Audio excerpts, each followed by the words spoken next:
आप सबों को जय मसीह की। प्रभु आप लोगों को बहुत बहुत आशीष दे। और आइए आज के वचन में जाएंगे। पवित्र शास्त्र बाइबल यिर्मयाह की पुस्तक 14 अध्याय 12 वचन। यह लिखा है, चाहे वे उपवास भी करें तो भी मैं इनकी दुहाई न सुनूंगा, और चाहे वे होम बलि और अन्न बलि चढ़ाएं तो भी मैं इनसे प्रसन्न न होऊंगा। मैं तलवार, महंगी और मरी के द्वारा इनका अंत कर डालूंगा। परमेश्वर के पवित्र वचन के पढ़े, सुने, समझे और कबूल के जाने में परमेश्वर की आशीष हो। आमीन। 28वें दिन का उपवास आप लोगों को बहुत बहुत मुबारक हो। और बीते दिनों में हमने पहले दिन से लेकर के 28 दिन तक, आज तक मतलब कल तक हमने वचन को पढ़ा। सब उपवास के वचन चल रहे हैं। हमें बहुत अच्छा लग रहा है कि परमेश्वर दयालु है, अनुग्रहकारी है, और वो बार बार कहता है कि मन फिराओ, तौबा करो, उपवास रखो, अभी भी यहोवा की वाणी है, अभी भी फिरो, है ना। क्या जाने फिर कर तरस खाए, आशीष छोड़ जाए। बड़ा अच्छा लग रहा है। प्रभु का धन्यवाद। प्रतिदिन हम सीख रहे हैं, परमेश्वर हमसे बातें कर रहा है। ओके, लेकिन आज ये यिर्मयाह की पुस्तक 14 अध्याय 12 वचन में यहाँ परमेश्वर इतना खफा है, यहाँ लिखा है कि चाहे वे उपवास भी करें तो भी मैं इनकी नहीं सुनूंगा। हालेलुया। और अगर हम ऊपर 11 में पढ़े तो 11 में परमेश्वर यिर्मयाह को बोल रहा है, कहता है कि फिर यहोवा ने मुझसे कहा, इस प्रजा की भलाई के लिए प्रार्थना मत कर। परमेश्वर ने यिर्मयाह को चुना, उसकी मां के गर्भ में पढ़ने से पहले चुना और कहा कि तू मेरे लिए काम करेगा, इस्राएलियों के लिए काम करेगा, उनके लिए प्रार्थना करेगा, उनको बताएगा जहां जहां मैं तुझे भेजूंगा, जो मैं तुझे कहूंगा तू वहां जाएगा, उनको बताएगा। ओके, बहुत अच्छा लग रहा है। लेकिन आज परमेश्वर बड़ा क्रोधित है और ये इसी बात को बोल रहा है, कहता है कि इन लोगों को मैं गुलामी के देश से निकाल करके लाया, ये वहां गुलामी में मर रहे थे, मैंने इन पर तरस खाया, इनको निकाल करके लाया, लेकिन तो भी इन्होंने क्या किया, इन्होंने वहां भी इनसे बर्दाश्त नहीं हुआ। थोड़े दिन मूसा का मेरे पास आ जाना, इन्होंने जमीन पर रहते हुए सोने का बछड़ा बना लिया। इनसे बर्दाश्त नहीं होता, इनकी हरकतें ऐसी है। फिर उत्पत्ति 6 अध्याय में परमेश्वर बात करता है, कहता है कि मैं मनुष्य को बना करके पछता रहा हूं और मैं मन में खेदित हूं। ओके, तो वहां परमेश्वर ने 6 अध्याय में उत्पत्ति में देखते हैं दुनिया को खत्म कर दिया, फिर कहा अब के बाद में दुनिया को पानी के द्वारा नाश नहीं करूंगा। तो भी वो अनुग्रहकारी बना रहा, दयालु बना रहा। पर यहाँ जिस वचन को पढ़ रहे हम लोग कि परमेश्वर कह रहा, चाहे वे उपवास भी करें तो भी मैं उनका अपराध क्षमा नहीं करूंगा, मैं उनकी दुहाई को नहीं सुनूंगा। वो होम बलि चढ़ाए, मेल बलि चढ़ाए, मैं उनकी नहीं सुनूंगा। अब यिर्मयाह से बात चल रही है 10 अध्याय में 10 में। अब देखिएगा इसको 14 का 10 में, यहोवा ने इन लोगों के विषय में यूं कहा, इनको ऐसा ही भटकना अच्छा लगता है, ये कुकर्म में चलने से नहीं रुके, इसलिए यहोवा इनसे प्रसन्न नहीं है। वह इनका अधर्म स्मरण करेगा और इनके पाप का दंड इनको देगा। आमीन। 12 वचन में क्या कह रहा है, चाहे वे उपवास भी करें, और 11 में वो कह रहा है कि बिल्कुल भी यिर्मयाह इस प्रजा के लिए प्रार्थना मत कर, इनकी दुहाई मत दे, इनकी कोई प्रार्थना नहीं सुनी जाएगी। यिर्मयाह 14 का 13 में परमेश्वर से बात करता है। यिर्मयाह कहता है कि तब मैंने कहा, हाय प्रभु यहोवा, देख भविष्यद्वक्ता इनसे कहते हैं, ना तो तुम पर तलवार चलेगी और ना महंगी होगी, और यहोवा तुमको इस स्थान में सदा की शांति देगा। यिर्मयाह कह रहा है, परमेश्वर भविष्यद्वक्ता इन लोगों से, तेरी प्रजा से बोलते, ना महंगी होगी ना तलवार चलेगी, और यहोवा तुमको सदा की शांति इस देश में जगह में देगा। भविष्यद्वक्ता कहते हैं, और भविष्यद्वक्ता तेरी ओर से तूने भेजा हुआ। तब परमेश्वर इस बात को लेकर के भी खफा होता है। वो कह रहा है यहाँ यिर्मयाह परमेश्वर से कह रहा है, प्रभु तेरे भविष्यद्वक्ताओं ने तो इनसे कहा है सब ठीक रहेगा, कोई दिक्कत नहीं, कोई परेशानी नहीं, तुम कुशल से यहाँ रहो। तेरे भविष्यद्वक्ताओं ने इनसे कहा। तब परमेश्वर 18 में कहता है कि 14 में पहले कहता है, तब यहोवा ने मुझसे कहा, ये भविष्यद्वक्ता मेरा नाम लेकर झूठी भविष्यवाणी करते हैं, मैंने उनको ना तो भेजा और ना कुछ आज्ञा दी और ना उनसे कोई भी बात कही। वे तुम लोगों से दर्शन का झूठा दावा करके अपने ही मन से व्यर्थ और धोखे की भविष्यवाणी करते हैं। परमेश्वर भविष्यद्वक्ता तो आपकी ओर से, भविष्यद्वक्ताओं को तो आपने भेजा प्रभु जी, आपने नियुक्त किया, हाँ किया है मैंने, लेकिन बहुत सारे अपने आप से, अपने मन से ही झूठी भविष्यवाणी करते, झूठी भविष्यवाणी करके ऐसा बोलते कि यहोवा ने कहा, जबकि ना तो मैंने उनको नियुक्त किया ना मैंने उनको भेजा, और यदि कुछ को भेजा भी तो वो भी गड़बड़ करने लगे, लालच में आ गए, वो भी गलत काम करने लगे। तब अभी ये जो वचन चल रहा है कि हम इस वचन को, जो पहला वचन हमने पढ़ा, चाहे वे उपवास भी करें तो भी मैं उनकी दुहाई ना सुनूंगा, और चाहे वे होम बलि और अन्न बलि चढ़ाएं तो भी मैं उन पर महंगी भेजूंगा, मरी भेजूंगा, तलवार चलाऊंगा।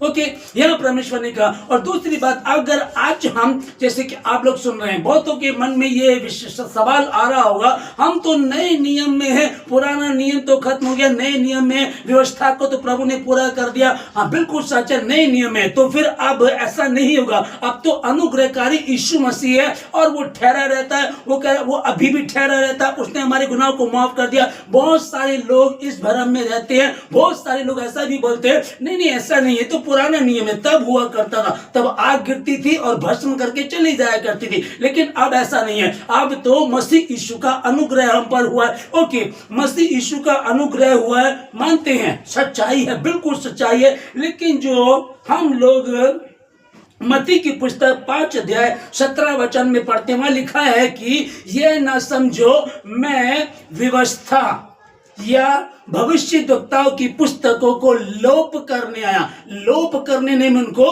पूर्ण करने आया। पुराना नियम नया नियम कोई अलग नहीं है, हाँ नए नियम में अनुग्रह आया, दया आई, अभी भी प्रभु ठहरा रहता, कहता मन फिराओ, तौबा करो, ठीक है, वो कह रहा है इस बात को। ओके, यहाँ लिखा है, लेकिन वो ये नहीं कह रहा कि मैंने पुराने नियम को खत्म कर दिया है। यह ना समझो कि मैं व्यवस्था कौन सी? पुराने नियम में जो व्यवस्था थी। ओके, और भविष्यद्वक्ताओं की पुस्तक कौन सी? पुराना नियम पूरा भविष्यद्वक्ताओं का। ओके, ठीक है ना। और फिर नए नियम में भी भविष्यद्वक्ता आया है ना, यूहन्ना बपतिस्मा देने वाला।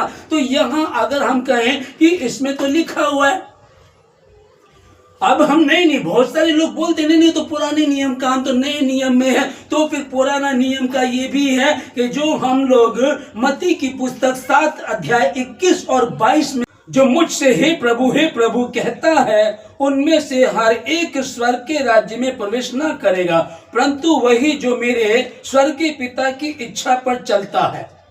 ध्यान से समझिएगा, हे प्रभु कहने वाले मेरे राज्य में प्रवेश नहीं करेगा। प्रभु पर आपने तो कहा है, क्या कहा परमेश्वर ने? क्या ये कहा है कि तुम बस उसी में उलझे रहो? जब उन्होंने सोने का बछड़ा बना दिया तब वो गड़बड़ कर रहे थे, जब वो पाप कर रहे थे, तब परमेश्वर अपने हाथों से बनाए हुए मनुष्य के विषय में बोल रहा है कि मैं मनुष्य को बना करके पछता रहा हूं और मैं मन में अति खेदित हूं। आप बताइए, एक माँ अपने गर्भ से बच्चे को जन्म दे, पहले तो बच्चा नहीं हो रहा, फिर जब बच्चा होता तो बड़े कंसीव करते तो बड़ी खुशी होती है, वो गर्भवती हुई है और वो 9 महीने तक उसको संभालती है, उसके बाद वो बच्चे को पैदा करती है, फिर उसकी परवरिश करती है, बड़े लाड़ से चाव से, खुद नहीं खाते बच्चे को खिलाते, खुद नहीं पढ़ते बच्चे को पढ़ाते। एक दिन बड़ा होकर के बच्चा ऐसा गुनाह करके मां कहे मैंने इसे जन्म दे करके मैं पछता रही हूं, मैं दुखी हूं, इससे तो अच्छा था कि मैं बांझ ही रहती। अगर कोई मां ऐसा कहे तो कितनी बड़ी लानत की बात है। वो यहोवा कह रहा है कि मैं मनुष्य को बना करके पछता रहा हूं। और यिर्मयाह में यहाँ जगह जगह पढ़ रहे हैं, उपवास के विषय में लिखा, उपवास करो, प्रार्थना करो, तौबा करो, है ना, तो तुम्हें माफ करे परमेश्वर। ओके, लेकिन ये यिर्मयाह की पुस्तक हम लोग पढ़े, चाहे वे उपवास भी करें तो भी मैं उनकी दुआई ना सुनूंगा। और यिर्मयाह को कह रहा है, यिर्मयाह इस प्रजा के लिए प्रार्थना मत कर, मैं नहीं सुनूंगा। और 10 में लिखा, यहोवा ने इन लोगों के विषय में ये कहा, इनको ऐसा भटकना अच्छा लगता है, ये कुकर्म में चलने से नहीं रुके। इनको ऐसा भटकना अच्छा लगता है, ये कुकर्म में चलने से नहीं रुके। और यहाँ जब मतलब कि होता है कि पुराने नियम में है, नए नियम में, तो ऐसे बहुत सारे लोगों को ये भ्रम रहता है। और वही परमेश्वर का वचन जो मत्ती 7 अध्याय 21 में यह लिखा है कि जो मुझसे हे प्रभु कहता है, उनमें से हर एक स्वर्ग के राज्य में प्रवेश ना करेगा, परंतु वही जो मेरे स्वर्गीय पिता की इच्छा पर चलेगा। आमीन। जो मेरे स्वर्गीय पिता की इच्छा पर चलेगा, उसको चलता है, उसको पूरा करेगा। यीशु मसीह कह तो रहे हैं, प्रभु ने साबित किया, स्पष्ट कर दिया। प्रभु को एक कहने लगे कि प्रभु आपकी माँ और भाई बाहर खड़े हैं। तब यीशु मसीह ने अपने चेलों की ओर ऐसे हाथ करते हुए कहा, पहले बोला कि कौन मेरी माँ, कौन मेरी बहन। मेरी माँ, मेरी बहन, मेरे भाई ये हैं जो मेरे पिता की इच्छा पर चलते और उसको पूरा करते हैं। आमीन।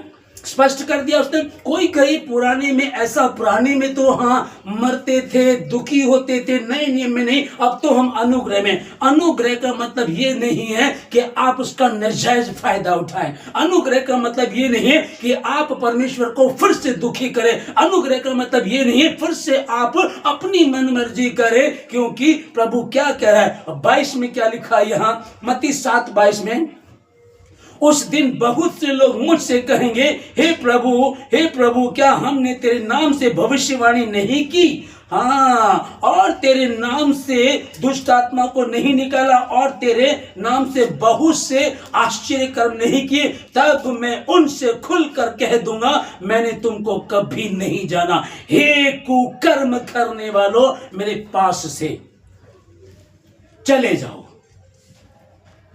मेरे पास से एक कुकर्म करने वाले। वहां परमेश्वर ये मैं यहां पुराना नियम में 14 अध्याय 12 वचन में क्या लिख रहा है, कहता है कि मैं कह रहा कि चाहे वे उपवास भी करें तो भी मैं उनकी दुहाई नहीं सुनूंगा। मतलब कि इतना परमेश्वर को इस प्रजा ने, उसके अपने लोगों ने इतना परेशान कर दिया कि आज वो क्या कह रहा है, उसी को अपने गर्भ से जन्माए बच्चे को क्या बोलता है, कहता है कि मैं इस प्रजा से दुखी हो गया हूं, मैं अपने बच्चे को पैदा करके मैं दुखी हो गई हूं। हालेलुया। कई बार लगता है प्रभु अनुग्रहकारी है, उपवासक को प्रार्थना। अरे मैं तो बार बार आपको बता रहा था, बाइबल से बता रहा हूं आप लोगों को कि देखो परमेश्वर का धन्यवाद देते हैं किस तरह से प्रभु ने हमको फिर भी एक मौका देता है, फिर भी ठहरा रहता है। फिर उसने कहा अभी भी तौबा करो, पछताओ, उपवास रखो, अपना वस्त्र नहीं अपने मन ही को फाड़ करके परमेश्वर की ओर फिरो। वो कह रहा है अच्छा लगता है, प्रभु तेरा धन्यवाद, अभी भी ऑप्शन है, अभी भी वक्त है, अभी भी वक्त है। लेकिन यहां लिखा है, स्पष्ट कर दिया उसने कि चाहे वे उपवास भी करे तो भी मैं उनकी प्रार्थना को, उनकी दुहाई को ना सुनूंगा।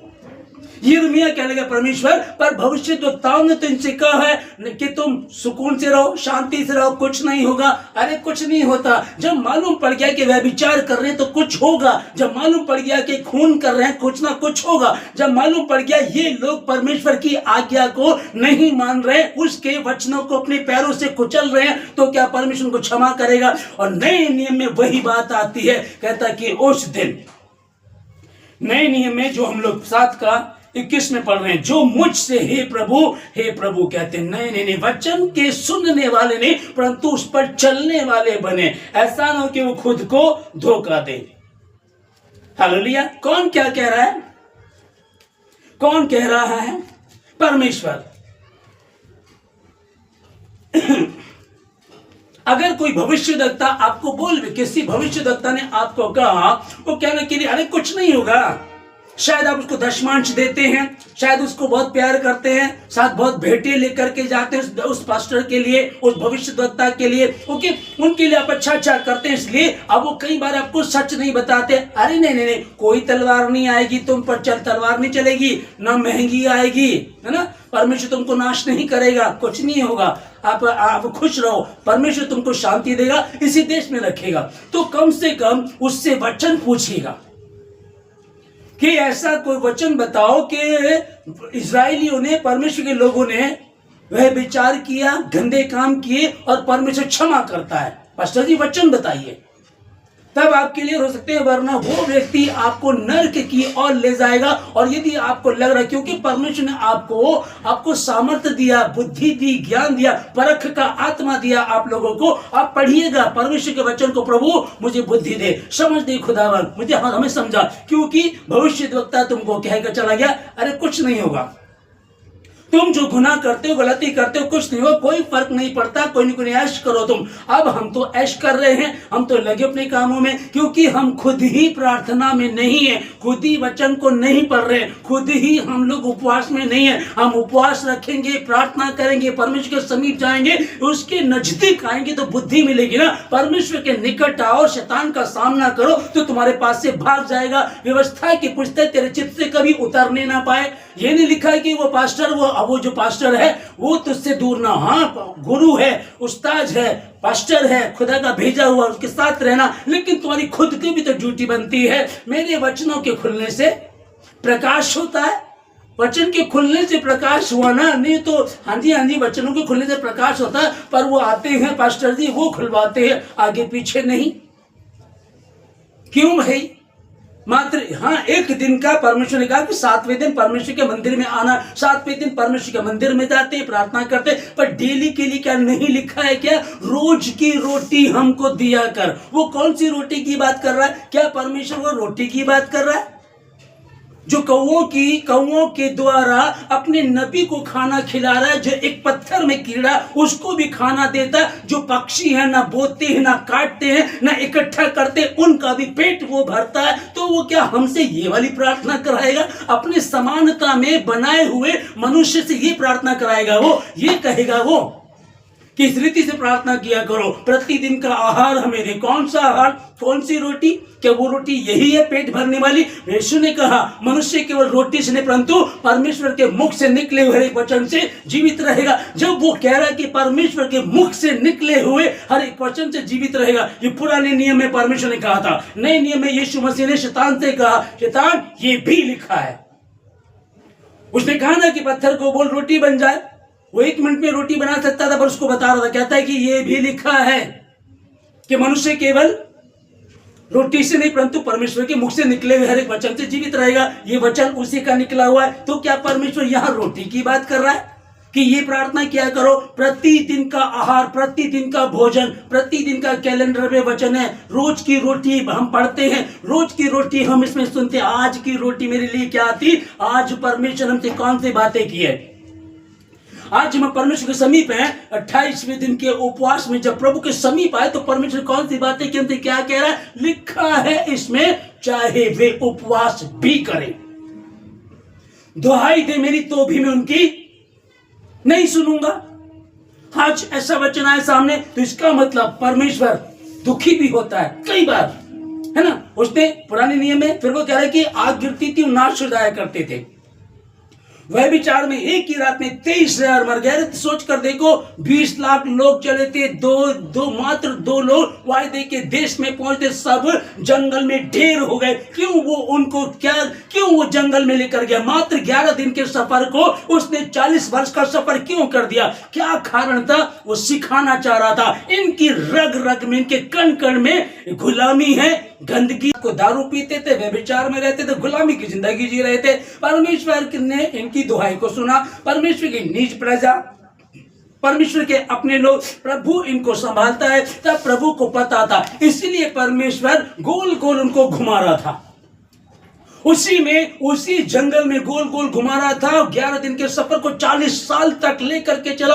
बदल जाएंगे। इनको बड़े बड़े चमत्कार दिखाए, इनको आशीष दी, बरकत दी, स्वर्ग से मन्ना खिलाया, वो जो ना तो इनके पूर्वजों ने कभी खाया और ना उसके बाद कभी इन्होंने खाया। सिर्फ सुनते, हाँ हमारे पूर्वजों ने चट्टान से पानी दिया, लाल समुद्र को 2 भाग कर दिया, बड़े बड़े चमत्कार के इनके शत्रुओं को इनके सामने धूल कर दिया, उनको पानी में नष्ट कर दिया, खत्म कर दिया। तो भी ये नहीं समझ पा रहे वो यहोवा हमारा परमेश्वर है। तो भी ये राजा मांग रहे हैं, तो भी ये गुनाह कर रहे हैं, गलती कर रहे हैं। चाहे वे उपवास करें तो भी मैं उनकी दुहाई नहीं सुनूंगा। और यिर्मयाह इनके लिए प्रार्थना मत कर, क्योंकि ये भटकने से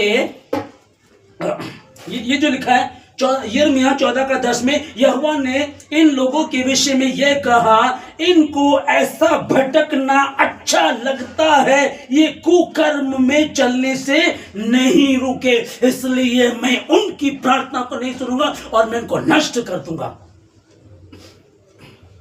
28वें दिन में, उपवास के 28वें दिन में परमेश्वर क्या बात कर रहा? अभी तक बड़ा अच्छा लग रहा था, लेकिन आज क्या है कि उपवास की बात भी नहीं सुनेगा, इसलिए तौबा करें। और जहां आंख खुली वहीं सवेरा। जहां अब तक जो भी करते थे कोई बात नहीं है, अगर वह विचार में थे, गलत काम कर रहे थे, तो तौबा करें। 28वें दिन के इस उपवास में परमेश्वर ने आज की रोटी जो हमको दी, आज वो जो बात कर रहा है, हम प्रभु को कहें, प्रभु तू हमको संभाल। चूंकि यिर्मयाह 14:18 में इसकी आखिरी लाइन में आपके सामने पढ़ देता हूं, लिखा है क्योंकि भविष्यद्वक्ता और याजक देश में कमाई करते फिरते और समझ नहीं रखते हैं, जिन पर सच मैं परमेश्वर का दास हूं, मैं आपके घर में आऊंगा, आप मुझसे कहिए पास्टर जी वचन में कहां लिखा है, हमें बताइएगा, जो बात आप बता रहे हैं ये कहां लिखा है। और जब आपको उसकी विपरीत का कोई वचन पता तो आप भी बताइए, पास्टर जी ये भी तो लिखा है, पास्टर जी ये भी तो लिखा है। आप बात कीजिएगा, जब आप में बुद्धि होगी, उसके वचनों के खुलने से प्रकाश होता है। ओके, प्रकाश होगा। जब आप इसको पढ़ेंगे परमेश्वर बुद्धि देगा। आदि में वचन था, वचन परमेश्वर के साथ था, वचन ही परमेश्वर था। इसी वचन को हम पढ़ रहे हैं, ये वचन हमको दिया गया, इसी में हमने सुना कि परमेश्वर आशीषित करता है, परमेश्वर बुद्धि देता है, इसी में हमने अब हम पढ़ रहे हैं यिर्मयाह 14:12 में, चाहे वो उपवास भी करें, इसी में हम पढ़ रहे हैं। ये ना समझो कि मैं भविष्यद्वक्ताओं की व्यवस्था को, भविष्यद्वक्ताओं की पुस्तकों को लोप करने, नष्ट करने नहीं, उनको पूर्ण करने आया हूं, उनको पूरा करने आया हूं। फिर नए नियम में है ना, नया नियम तो अच्छा है, अनुग्रहकारी यीशु मसीह आया, तो फिर ये 7:21 मत्ती में क्या लिखा है, वो जो मुझसे हे प्रभु कहते हैं, उनमें से हर एक स्वर्ग के राज्य में प्रवेश नहीं करेगा, पर वही जो मेरे पिता की इच्छा पर चलता है, उस वचन को सुनना, सुन करके उसके अनुसार चलना। हालेलुया। भविष्यद्वक्ता, ओहो, ये जो यिर्मयाह 14:18 में पढ़ रहे हैं, आखिरी लाइन बता रहा हूं आप लोगों को, क्योंकि भविष्यद्वक्ता और याजक देश में कमाई करते फिरते और समझ नहीं रखते हैं। वो भविष्यद्वक्ता जो हमको दिए गए, उनके विषय में ऐसा लिखा हुआ कि वे क्या, वही याजक देश में भविष्यद्वक्ता और याजक देश में कमाई करते हुए फिरते हैं। कुछ लोगों को बस अपने पेट की पड़ी है, कुछ लोगों को सिर्फ अपनी पड़ी है, वो भूल गए, उनको समझ नहीं आ रहा कि परमेश्वर ने हमको किस लिए भेजा था, परमेश्वर से क्या चाहता है। उनको जाओ, जा करके बताओ, सत्य को जाने और स्वतंत्र हो जाए। मैंने भेजा था योना नबी को, मैं कह रहा था तू निन्वे को जा, वो तर्शीश को भाग गया, मैंने उसको संभाला, मछली के पेट में गया, बाहर निकला, तौबा की उसने, तब जब वो वहां गया, अन्य जाति के 1,20,000 लोगों को बचाना था, उसने 3 दिन में फिर करके प्रचार किया। ये उलट निन्वे शहर 40 दिन के अंदर उलट दिया जाएगा। ये नहीं कहा कि उपवास रखना है, वो अन्य जाति के लोग तौबा करने लगे, उपवास करने लगे, पशु पक्षी गाय बैल कोई भी ना तो कुछ खाए ना कुछ भी, अन्य जाति ने विश्वास कर लिया और उनका जीवन बदल गया। 1,20,000 लोगों को परमेश्वर उलटने, नष्ट करने जा रहा था, उन्होंने उद्धार पा लिया। वो अन्य जाति, उन्होंने विश्वास किया और जीवन पा लिया, लेकिन जो उसकी अपनी प्रजा है वो बड़ी ढीठ है। आशीष पाई, सत्य को जाना, स्वतंत्र हुए, मां के गर्भ में कैसे पड़ा, कैसे परमेश्वर मुझे इतना सुंदर बनाया, कैसे परमेश्वर मुझे इतनी आशीष दी है। मैं गाती थी, मैं बजाता था, हम परमेश्वर का साथ संगति करते थे, लेकिन अब क्या हुआ, वो मेरी प्रजा ढीठ बन गई है। मैं चाहे वे उपवास भी करें, प्रभु ने कहा उपवास करो। जब तू उपवास करे, तुम उपवास करो, प्रार्थना करो, उपवास करके परमेश्वर के समीप आओ, वो तुम्हारी प्रार्थना को सुनेगा। यहाँ यिर्मयाह में हम पढ़ रहे हैं, वो क्या कह रहा है, चाहे वे उपवास भी करें तो भी मैं उनकी नहीं सुनूंगा, क्योंकि मैं उनसे नफरत करता। अपने गर्भ से जन्माए बच्चे से, अपने हाथों से बनाए हुए व्यक्ति से मैं क्या, आज के इस वचन में परमेश्वर आप लोगों को बहुत बहुत आशीष दे, खुदा आपको बरकत दे। अभी काफी उपवास बचे हुए हैं, चिंता ना करें। लेकिन आज का ये जो उपवास है, आज की जो रोटी परमेश्वर ने दी है, आज का जो वचन दिया, इसमें विशेष कर करके ध्यान दीजिएगा। नम्र हो, दीन हो, तौबा करे, फिर से विचार करे कि तेरे बाप ने तुझे बिल्कुल छोड़ दिया है। भविष्यद्वक्ता यिर्मयाह से क्या कहा उसने? इस प्रजा के लिए प्रार्थना मत कर, इनको भटकना व विचार करना, करते रहना अच्छा लगता है, इसलिए मैं उनको नष्ट करूंगा। मना कर दिया बिल्कुल। अब क्या करें प्रभु, अब क्या करें, खुदा क्या करें? यदि परमेश्वर ने छोड़ दिया, आसमान के तले जमीन के ऊपर कोई नाम नहीं दिया गया जिसके द्वारा इंसान उद्धार पा सके, और वो एक नाम यीशु मसीह। वही यीशु मसीह कह रहा, मैं इनकी प्रार्थना से नहीं सुनूंगा, मैं इनसे उकता गया हूं। ये तब भी गुनाह करते थे, तब भी गुनाह करते थे, आज भी गुनाह कर रहे हैं। और नए नियम में मत्ती 7:21 और 22 में स्पष्ट रीति से कह दिया। फिर ये बोले, प्रभु क्या हमने तेरे नाम से चमत्कार नहीं किए? मेरे नाम से किए। तुम्हारा क्या रोल है? क्या हमने तेरे नाम से बड़े बड़े चमत्कार नहीं किए? तो मेरे नाम से किए ना। क्या तेरे नाम से शुभ समाचार नहीं सुनाए? मेरे नाम से किए ना। ये खुद बोल रहे हैं, अपनी मुंह से गवाही दे, क्या तेरे नाम से हमने नहीं किया? तुमने मेरे नाम से किया। दुष्ट आत्मा गई, रोग भी गए, लोगों ने सत्य को जाना, स्वतंत्र हुए, अन्य जाति के लोग बच गए, निन्वे शहर के लोग बच गए, अन्य जाति के लोग तुम्हारे निकट रहते हैं वो बच गए, लेकिन तुम तो उसी नरक में पड़े हो। तुम्हारा क्या होगा? मैं उस दिन उनको कह दूंगा, मैंने तुमको नहीं जाना, मुझसे हे कुकर्म करने वालों, मुझसे दूर हो जाओ।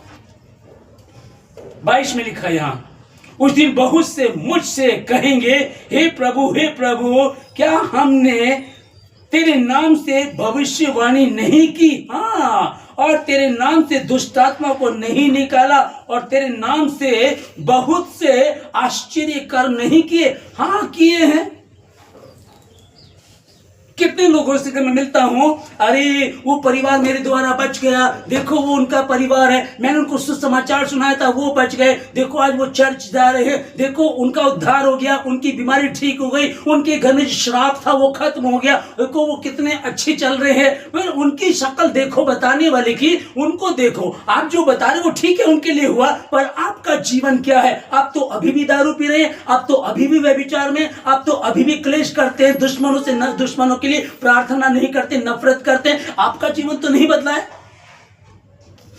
कई लोगों को विद्वान पढ़े लिखे परमेश्वर के वचन को ऐसे ऐसे बता देंगे, कौन सी आयत कहां लिखी है, वो लोग इस तरह से बताने वाले, इस तरह समझाने वाले, उन्हीं के जीवन को, उसी के विषय में ये लोग आज भी बोलते हैं, लोगों को बताते हैं। आपको पता वो परिवार उन्हें मेरे द्वारा बचा है। ओके, आपने बताया, अच्छी बात है, आप बता करके उनके साथ बचते तो आप भी उसके राज्य में प्रवेश करते, आप भी होते, और आपके द्वारा जो बचे वो भी वहां होते, तो आनंद होता, मजा आता। लेकिन हो क्या रहा है?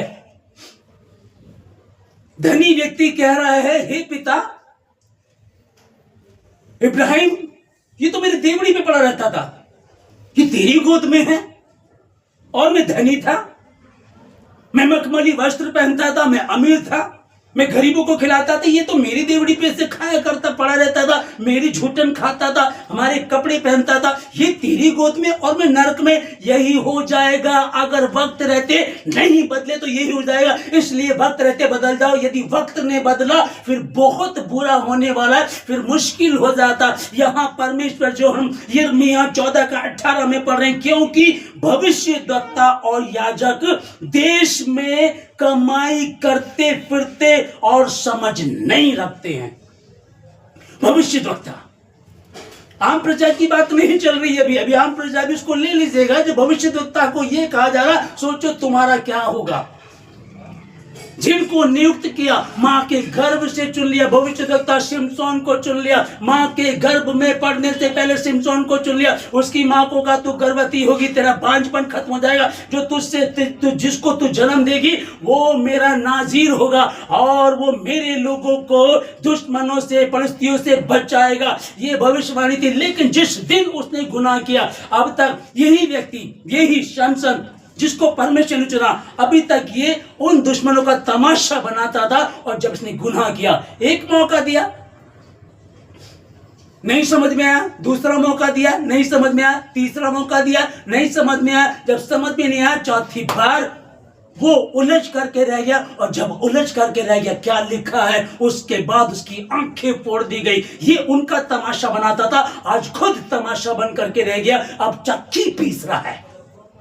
वो लोग बोल रहे हैं उनके फिलिस्तियों के देवता का उनका कोई फेस्टिवल था, उस दिन वो कहने लगे उस सिमसोन को लेकर के आओ ताकि वो हमारे लिए मनोरंजन करे। भाई मुझसे अलग होकर तुम कुछ भी नहीं कर सकते, उसे लेकर के आओ ताकि वो हमारा मनोरंजन करे। एक योद्धा जो उनके दुश्मनों को एक ही बार में 1,000 को मार गिराया करता था, आज वो एक जोकर बन करके, जोकर तो फिर भी दूसरों को हंसाते हैं, ये ऐसा बन करके रहा, इसकी खुद की जिंदगी तबाह हो गई, आंखें इसकी फोड़ दी गई, अब ये चक्की पीस रहा है, अब ये उनके लिए तमाशा कर रहा है। यहोवा का नबी, सेनाओं के यहोवा का नबी, वो जिसको उसने नाजीर कहा था, मैं इस प्रजा से दुखी आ गया हूं, मैं मनुष्य को बना करके अत्यधिक खेदित हूं, मैं पछता रहा हूं। ये लोग तब भी गुनाह करते थे, सोने की मूर्ति इन्होंने बछड़े की मूर्ति बना ली, इनको कोई ख्याल नहीं था, कोई डर नहीं था इनको।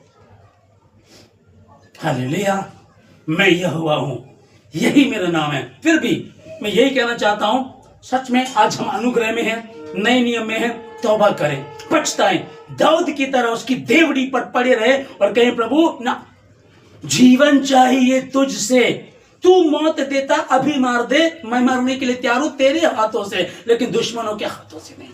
तौबा कर दे, एक मौका दे दे, क्षमा कर दे प्रभु, बदल दे प्रभु। 28वें दिन के इस उपवास में प्रभु आज तूने हमसे बातें की, अपने वचन से बातें की, प्रभु हमें एक मौका दे परमेश्वर। हम ऐसा नहीं करेंगे, तौबा करेंगे, पछताएंगे, प्रार्थना करेंगे, दाऊद की तरह तेरी देवड़ी पर पड़े रहेंगे और तुझसे कहेंगे कि तू मेरा खुदा है, मैंने गुनाह किया, मैंने गलती की, प्रभु मुझे क्षमा कर, धो दे, शुद्ध कर दे। और निश्चय परमेश्वर, हाँ वो दयालु है, बाप है।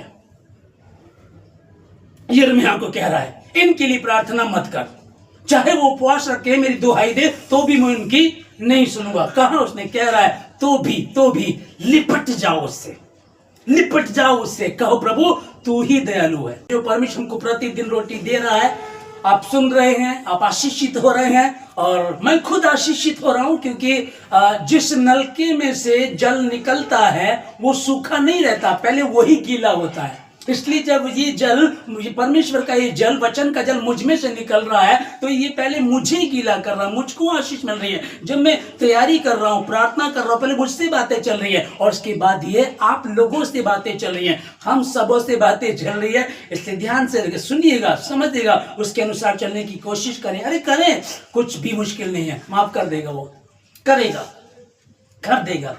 लेकिन यिर्मयाह में तो लिखा है कि चाहे वो उपवास भी करे, कोई बात नहीं, बाप है, लेकिन पश्चाताप सच्चा होना चाहिए, तौबा आपकी सच्ची होनी चाहिए। क्या उपवास रख रहे हैं? क्या प्रार्थना कर रहे हैं? कल प्रार्थना की थी, नहीं ऐसा हो गया था, आज सुबह वचन पढ़ने नहीं ऐसे हो गया था, कैलेंडर का वचन पढ़ने नहीं ये हो गया था, ये होता था, होता रहेगा। ये 24 घंटे ही हैं आपके पास, और प्रधानमंत्री जी के पास भी 24 घंटे ही हैं, पुलिस के पास, डॉक्टर के पास, इंजीनियर के पास, जितने भी बड़े बड़े हैं उनके पास, और एक भिखारी के पास भी 24 घंटे ही हैं। किसी के पास 1 मिनट ज्यादा नहीं है, सबके पास बराबर है। दाऊद के पास भी 24 घंटे थे, तीनों पहर, सांझ को, भोर को, दोपहर को मैं कराता रहूंगा, दुहाई देता रहूंगा। और दानियल भी तीनों पहर, एक कितनी अच्छी पोस्टिंग पे, इतनी अच्छी पोस्ट पे होने के बाद भी वो समय के अनुसार अपनी कोठरी में जाकर के प्रार्थना करता था। हालेलुया। उसके पास भी 24 घंटे हैं, मेरे और आपके पास भी। हमें कम सोना है, दूसरे कामों को कम करना है, सारे काम निपटा करके आप कर सकते हैं, मुश्किल नहीं है। कौन सुनेगा फरियाद हमारी? यीशु मसीह। हालेलुया। कौन सुनेगा? परमेश्वर, अनुग्रहकारी। हाँ, वो याजक है, वो याजक है जिनके विषय में लोग पढ़ रहे हैं, क्योंकि भविष्यद्वक्ता और याजक देश में कमाई करते फिरते और समझ नहीं रखते हैं। वो सच्चा याजक यीशु मसीह मेरे और आपके गुनाहों के लिए 2026 साल पहले आया, और जब उसकी बलि दी गई, लिखा है कि वो जब बलि दी गई तो लिखा है कि बहुत सी कब्रें खुल गई, मुर्दे जी उठे, क्योंकि सच्चा याजक आ गया। ये वो बलि थी जिसकी आवश्यकता थी। वही आज मेरे और आपके बीच में हम गुड फ्राइडे में जाने गुड फ्राइडे पर पहुंचने वाले हैं, और फिर तीसरे दिन पूर्ण उत्थान में होंगे। और 2026 के ये उपवास, 2026 का 28वां दिन आज का आपको आशीष दे रहा है। यीशु मसीह आपको संभाल रहा है। आप बचना चाहते हैं, बच जाएंगे, नहीं बचना चाहते हैं, आपकी मर्जी है। स्वयं की इच्छा परमेश्वर ने दी है।